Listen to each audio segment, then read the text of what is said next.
Welcome in, everyone, to a new edition of AYS Sports. I'm your host, Blake Ruffino. We are here with our good friends over at Service Talk Digital Media, where they soar above the competition. If you need expert marketing for HVAC, electrical, or generator pros, they have you covered. We're here. I want to say live every time, but we're not.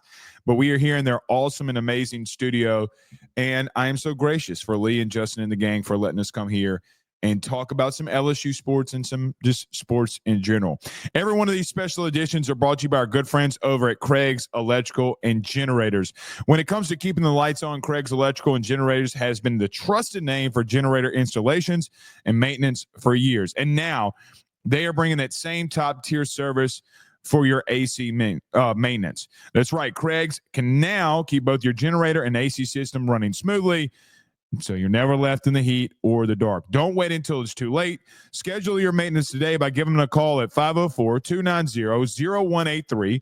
That's 504-290-0183.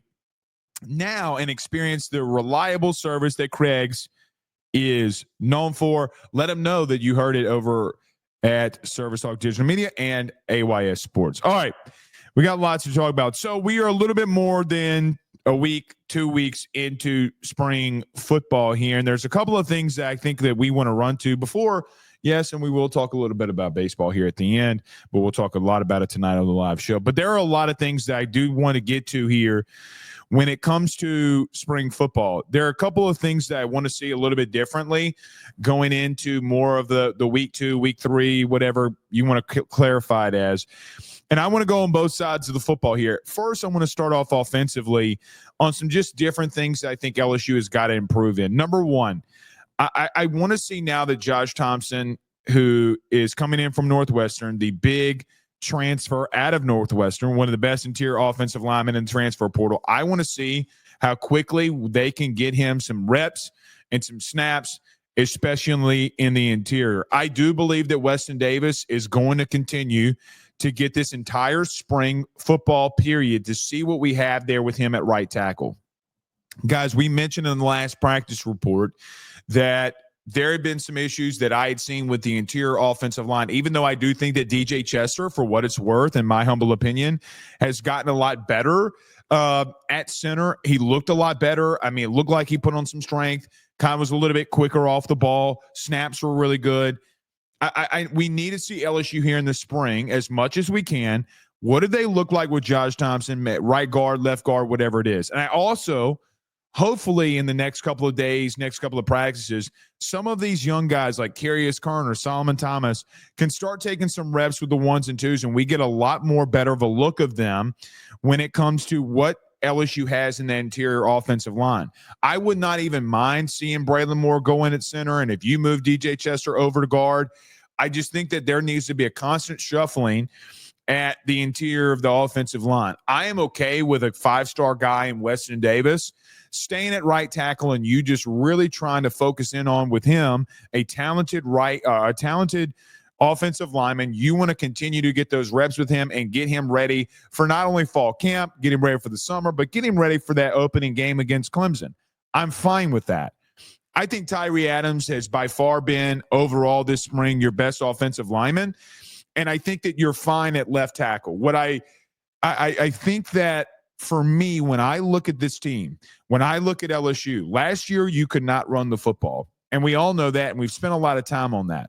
Now that we're into spring football and we're seeing some of the things that LSU is doing really well and some of the things that they've struggled in, I think we need to see that interior run game get a lot better and that interior offensive line get a lot better. Now, when Josh Thompson comes in, how much more of that level of play picks up? You have a guy that's played a lot of snaps inside the Big Ten against a lot of really good defensive linemen in the Big Ten. Can he come in that right guard position? And what does it look like? We need this battle to take place. We need it to take place now. That way that you have some idea of what you have going on. Right now, I want to see more competition at that position because the only thing that's going to benefit everybody there, LSU, the players, everybody, is that position can continue to grow. I don't know what you're doing at guard outside of Paul Mabinga, who I think Paul has been fine. I don't think he's been great, but I think he's been fine so far this spring. But I do think that the center guard, right guard position has really struggled so far. in this spring, and something that you need to see take that next step. Number two, I want to something that I want to focus on this spring as well that I think has been really interesting. LSU has done a lot of interesting stuff in the running game so far this spring. Now, I say that last spring they did the exact same thing. They were very introverted. They were very creative in what we saw them do during practices during the spring and the fall. I did not see a lot of that during the season, though. I've seen situations where Xavier Thomas, who I do think that his best position is in the backfield, get some snaps and get some carries. I still want to see more of that. I think he's been absolutely electric there.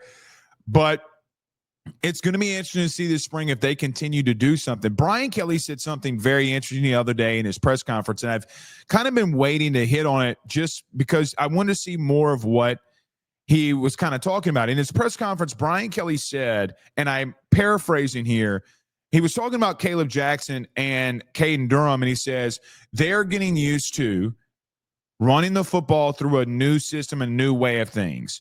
So that could mean a couple of things. Number one, does that mean Alex Atkins is getting heavily involved in the running game? Or number two, are you just going into the season really trying to be more creative in the things that you're doing and everything that you have done, at least – what we saw on Wednesday, you kind of went base, but you were in 2 minute drill. Are you going to be more creative there? Because I think that you ultimately have to be. But I do find it very interesting that Brian Kelly's words there in reference to being more creative, in reference to being more or just doing other things. LSU's run counter a lot this spring, the counter run. That is a staple of what we saw from Alex Atkins as an offensive coordinator at Florida State. We obviously remember it from the 2023 season in the opener that they just kept running it over and over and over again against LSU. We need to see that running game take a next step. And how creative can you be? This is the time to be ultimately creative in every single thing that you do. Every snap, every rep, everything that you do, be creative. I don't mind trying to figure new things out. What I do mind is that if you just waste the snaps and you're trying to figure something out and you'll never run them in a game, then it makes no sense. But LSU has run a lot out of 12 personnel with Bowersharp and Trey'Dez Green. Bowersharp has been on the in line of scrimmage, and Trey'Dez has been more at the H-back position. You've been fine there. And I think that those two dudes being out on the field give you a lot of advantages when it comes to not only the run game, but they give you a lot of advantages when it comes into the passing game as well. I would be very interested to find out if just how much Alex Atkins has been involved in this running game so far this spring. And I think it's a question, based off of what Brian Kelly stated in his last press conference, just how much has he been involved so far? Because you've run counter a lot. You've been really creative. And look, I am doing everything I can to generate a running game. If that means putting Xavier Thomas at that position, which, again, he almost broke off a long one the other day. If he doesn't slip down, he's gone for 7. But we saw him even in the season when they did some creative stuff with him, that he can be very explosive. I still think that's his best position. I would give him more looks there as well. Some other things that I kind of want to see here offensively before we move over to defense. I want to see, and I know that I mentioned this 2 days ago during the practice report that we had. And I am talking about, when I say this, I am talking about the entire position. I know that a lot of you don't agree with me on this, and that's okay. I got to see the turnovers come down from this quarterback position. You have a damn near completely new DB room that LSU has run out there with the 1s and 2s. You have Michael Turner, who's been here, but we have not seen that much. You have DJ Pickett, who's brand new. You have Jakeem Jackson, that's brand new. You have DJ Pickett, that's brand new. And they have been able to shine early in this spring window. That shouldn't happen with a whole new, brand new cast of dudes. You have a lot of connections. You have a quarterback that's back. The offense should be, you have Chris Hilton, Aaron Anderson back. Those guys should be able to take that next step and should be beating them in most of these reps. Some of this has been, And some of the downfalls offensively have been that you have turned over the ball too much at quarterback. I don't care who you want to label it as. Michael Van Buren has done that, and Nuss has done that. They got to start limiting those turnovers, even in practice. Both of those guys had issues with and struggling with turnovers a year ago. You go out there in spring the next time that you see them, and it's still a struggle. They got to be better at reducing those. These high throws, these tip passes in the air that get picked. Guys, that's not good when you're coming off a season where both of your quarterbacks, both of them, well, they had combined 20 interceptions a year ago. Both of them, as starters in the SEC, combined for over 20 interceptions. Those numbers have got to come down. I want to see in 7-on-7, these one-on-ones, and more importantly, I want to see more in team drills or 11-on-11. I want to see these turnovers come down. There's nothing wrong with punting the ball away. Now, the play that Michael Van Buren made, or the throw that Michael Van Buren made the other day, they got picked off by Michael Turner. That's a hell of a play by Michael Turner. I mean, there's not a lot else he could do. He did throw it into double coverage, but Michael Turner was just a better overall player on that specific play, and he made the play. So we'll see. At wide receiver, look, just continue the rotation. I do think that Cortez Hankton, for what it's worth, the last time that we saw this team on the field, for what it's worth, he rotated a lot of guys in there. We talked about 6 different guys that saw snaps and reps at the receiver position, whether it be Chris Hilton, Aaron Anderson, Nick Anderson, Barian Brown, Destin Hill, Xavier Thomas, and I guess you could even say 7 because Trades Green was out there at the Z position for a couple of snaps. I still feel like, though, that room is ultra talented. They got a lot of really good talent, a lot of really good speed. They got guys that can just go in there and make plays. How are they going to figure that out? Who's going to come out on top? And we haven't seen Nick Anderson a lot really yet, but we've seen Chris Hilton have a good spring. We've seen Aaron Anderson do some good things, and we know that what he can do going into, just another year of development. How does Barian Brown and the connection with Garrett Nussmeier work? I will say this. Speaking of Brian Kelly in a press conference, he did bring up unsolicited 3 times that the receiver position and the quarterback have got to be better with their connection. Their timing has got to be better. Basically, that is Brian Kelly in his own way telling his quarterback, y'all need to go out there and work on your own, not just in practice. That room can be just as good as any other room that you would have, not, I say on a normal year, but normal years at LSU sometimes are guys like Brian Thomas, Malik Neighbors, Jamar Chase, Justin Jefferson. I'm not saying that you got to be that. But this room, and I don't know if they are that, but I do think that they have an absolutely immense level of talent with a lot of really talented guys. That position at the end of the year, when you look up in December, could have been one of the better ones. I love the rotation there. There's a lot of competition. I think that Cortez Hankton, for what it's worth, does not get the credit that he deserves for putting the level of competition on those guys that maybe some other places don't have. In December, there was a lot of question marks about, like, what are you going to do at receiver? You don't have the level of depth that maybe you would have at LSU. I think that they have replenished there. I think that any one of those guys could have a breakout season, and it would not shock me at all. Listen, before we move to defense, I want to say this too. I have really punted this entire spring on talking about running back play.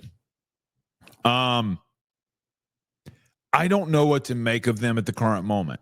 Well, I want to see them in the running game. I know that Caden Durham had a really good run the other day, and he had a really good freshman campaign. You know the talent that you have there. Can Caleb Jackson take the next step? I loved the other day for Caleb Jackson. There were a couple of plays in 11-on-11 periods where Caleb Jackson just said, you know what? I'm going to put my head down and I'm going to go get 5 yards.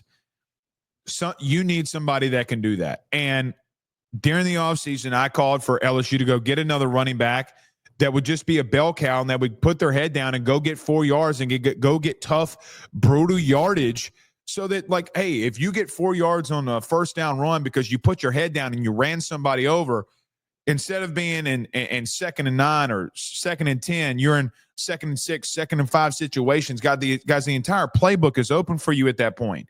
That's how you win football games. He did that a couple times, and I love seeing it. Still think the vision's got to get better, but I don't know how to grade them at the current moment based off of how I think the interior of that offensive line has been somewhat bad. I think that it would be I would just say this. Maybe somebody else can come in here and say whatever. Oh, Blake, you're just, you're overreacting about not wanting to give them any kind of grade so far of what you see at spring. Guys, I don't know what to do here. I don't know how to evaluate when the interior offensive line has been that bad as of right now. I don't know if the running backs are just missing the holes, because there was a run the other day that Don McKinley just blew up Cohen Eccles, and literally as Caden Durham's getting the handoff, he's getting tackled in the backfield. I mean, that is, how do I judge that on Caden Durham?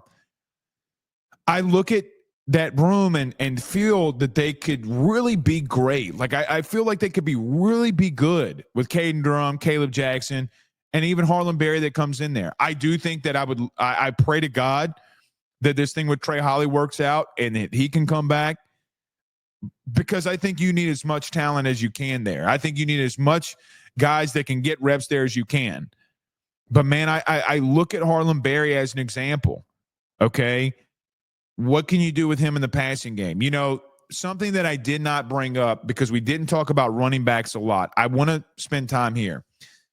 I do think it's really interesting so far this spring what LSU has done with Harlan Berry and the ways that they have tried to utilize him. In 7-on-7 and 11-on-11, some things that we've seen. When he's been in the backfield, they've motioned him out. They've put him in the slot out of a motion. They've been really trying to focus on using him as in so many different ways and in a utility way. I think that number one, I love seeing that because I think that could be his biggest strength, utilizing him in the passing game. I'm really interested to see if he could take that next step and if LSU can get him looks in these spring practices from when he's going out in motion. He's lining up, going out in motion, getting into the slot. Can he run these routes? Can he throw them the ball? And let's see what he has. There was a situation in 7-on-7 where he had an option route. At least it would have looked like an option route from Garrett Nussmeier, and he caught a ball. He got tackled at the 1, but it was a crisp and beautiful route that he ran on Deshaun Spears. They caught and got like 7, 8, 9 yards. And I think that you have versatility. I think that you have some explosiveness there, and you have a really good running back room. I just don't know how I can determine for myself at the current moment what that room ultimately will be or what they would look like if that's the struggles that you're going to have in the running game. Do you have talent? Yes. Do you have explosiveness? Yes. Do you have the number one running back in the country that came in from high school recruiting? Yes. You have a lot of weapons and things that you can do. You got to be creative with them, but more importantly, your offensive line and the interior has got to be much better. Let's move defensively. For what it's worth, I think that defensive line, we've talked about them a lot at edge. We've talked a lot about the edge position. A lot of you know how I feel about it. I think they could be borderline elite. I want to talk about the interior defensive line because Kyle Williams has been here for a couple of weeks, and we haven't really talked about him other than we've talked about the interior offensive line has been really bad, which would mean, and you would probably ask the question, which would be a great question. Well, Blake, do you think that means that Kyle Williams in this interior defensive line has done good? Yes. Against the guys that they've seen, yes. The problem with that is that I don't think that they're going against SEC starting guys right now. I'm not saying that guys that are playing and starting for LSU in the interior won't develop into SEC or LSU type of players. What I'm saying right now is that I don't think that those guys can start at the current moment. But they've done exactly what they've needed to do against the competition that they faced. I mentioned to you just previously, like Don McKinley, busting a play wide open and getting a tackle for loss. Sadir Mitchell having some big plays, not necessarily making the play, but stuffing guys at the line of scrimmage. Pause. But being a force at the line of scrimmage to where, look, man, they have not been able to move 99. At the current moment, they are winning those reps. You go over to pass pro, and Don McKinley's winning 4 reps on one-on-ones. Sadir Mitchell is just being a bully in the interior on either center, whether it be DJ Chester, who DJ got on him the other day, and one-on-one pass pro. But when Braylon Moore was in there, Sadir Mitchell's like, I'm just going to use my strength. I'm going to push you back into the quarterback, and there's nothing that you can do about it. I'm cautiously optimistic, right? Like, I'm cautiously optimistic that room can be better. I'm also in a place and situation right now that I want to see how they look when a guy like Josh Thompson comes in. When that interior offensive line starts settling themselves and you get a really much better battle on your hands, can they hold up? What do they look like in a more formed scrimmage? What do they look like outside of just a drive of 11 on 11? That will ultimately be the question for me. Again, I think at edge, they've been very good. Gabe Rutherford, Patrick Payton, Jack Pyburn. They've been really, really, really good there. The interior defensive line has been fine. But they've been more than fine because they've been doing what they've needed to do. I'm just very intrigued. I'm cautiously optimistic. I don't want to overreact in spring to what they've done. We talked about safety a lot, and I know that we've talked about corner, but I want to end this today in talking about corner. Corey Raymond has a squad, man. I think that through 7 days, 8 days of practice, whatever it is, I think they're practicing today, so day 7. I have been really surprised at how good this corner room has been. Have they gotten beat some? Yes. I think that we've seen where they've gotten beaten on some of these fade routes from very fast receivers and Barry Brown, Chris Hilton, Aaron Anderson. And that's going to happen when you have elite guys outside with some serious speed. But, man, they've made a lot of plays. And you went out in the portal and got 2 guys in Mansour Delane and Jakeem Jackson. You went out in high school recruiting and put your foot down to get a guy like DJ Pickett, who has been fantastic this entire spring. When Corey Raymond was hired, the thought is like, hey, man, you're bringing DBU back. And quite frankly, I was standoffish because, look, man, you got a lot that you have to replace. Can they take that next step forward? And look, Ashton Stamps was a starter last year. Man, as of right now, him, PJ Woodland, whoever it may be, like those guys are getting beat out. Those guys are losing those positions because Mansour Delane has come in. DJ Pickett has come in. Jakeem Jackson has come in. And those guys have been really good. I gave a scenario the other day about practice from Jakeem Jackson. And the first play from scrimmage in the team period, 11 on 11. The defense jumps off sides. Chris Hilton's running a fade route, and Jakeem Jackson tackles him. He's like, listen, man, I'm going to get beat on this. I'm going to grab Chris Hilton because you're just not going to score. I'd rather get a PI than you score. Guys, those small football IQ things have been lacking for me in that position group. Like, hey, man, we'll take the 10, 15-yard penalty. Whatever you want to, we'll take the penalty. What we're not going to do is let you score. We're going to live to fight another down. You've had that high football IQ with a lot of high football talent. Mansour Delane's seen a lot of football. I have not, at the current moment, seen Mansour Delane be out of position. He had a fade route. I think it was against Barry Brown in the red zone the other day. It was a PBU. There was a quick slam by Chris Hilton that was incomplete, and he's on him. I've seen him go in the slot once against Aaron Anderson on an out route, and the ball's overthrown, but he's right on Aaron Anderson. It's an upgrade from what you've done at corner.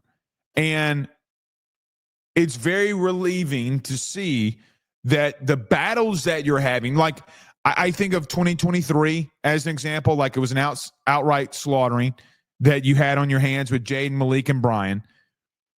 Last year, you gave up a lot of big plays, but you did have some interceptions in there from Ashton Stamps and others. You're like, okay, well, they're progressing. They're getting better here. And then last year was what it was. Teams didn't really throw the ball on you because they can run it all over you.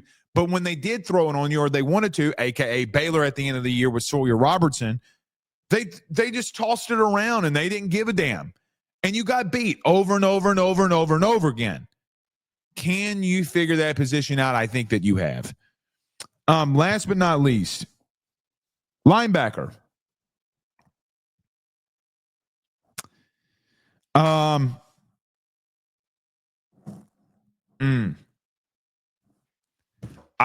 don't think that they've been great, if I'm being honest. I think, Devon Keys got a sack the other day on Nuss on a 4th down play. Was really good.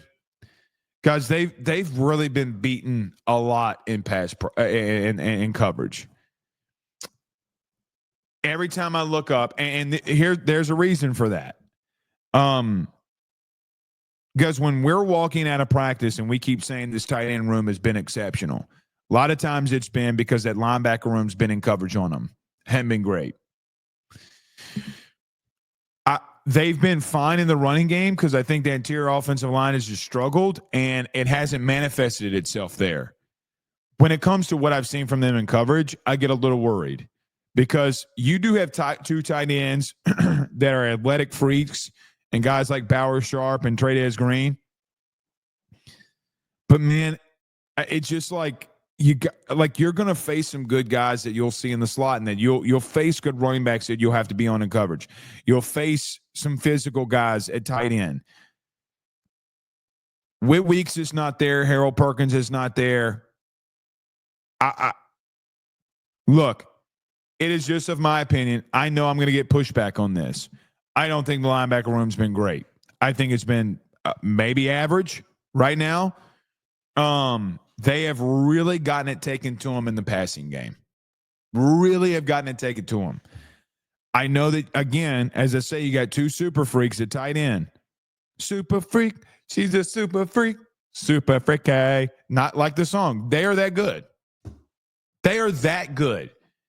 Problem has been is that you have Trey'Dez Green and 1-on-1s, 7-on-7s, and 11-on-11s tearing that room a new one. Bauer Sharp tearing that room a new one. That worries me. And look, it's not just the linebacking room that the tight end position and even running back position, for what it's worth, has really got on them. Yesterday or 2 days ago, you did have a long run by Caden Durham and a run from Xavier Thomas that if he doesn't slip down, goes for 7. The linebacking and safety room could have made the play, and they couldn't. And I know it's a small sample size, but it really starts highlighting itself. And I everybody listen to your boy here. Listen to your boy for just a second. When those things happen, it's a very big highlight because of the struggles that you've had in the past. Because those struggles have been there in the past, okay, it manifests itself that you start getting worried. Like I start getting worried, right, that happens because it's been an issue. When you go out there and you have the tight end position doing what they're doing on not just the linebackers but the safeties, you're missing angles in the open field on a running back that if you can make a play, if you can just even slow Caden Durham down, then I'd fine, give up a 6-7 yard run. But you got to make a better angle. You got to take a better angle. I'm interested to see how that position continues to progress. All right. I did say we might talk a little baseball. I lied. We're going to talk about baseball tonight. And we kind of previewed a small bit about Texas last night. So just, look, we're a week out. We've been able to talk about practice, but I haven't been able to do a long form of giving my thoughts on spring practice, but I'm glad we were able to do it here today. Special shout out to our good friends, Lee and Justin over at Service Hawk Digital Media, our good friends over at Craig's Electrical and Generators. I love these special editions. A lot of y'all commented the other day about y'all loving these special edition episodes. I really do love them too. It's really fun. So, all right, we'll see you guys later. Y'all have a good day.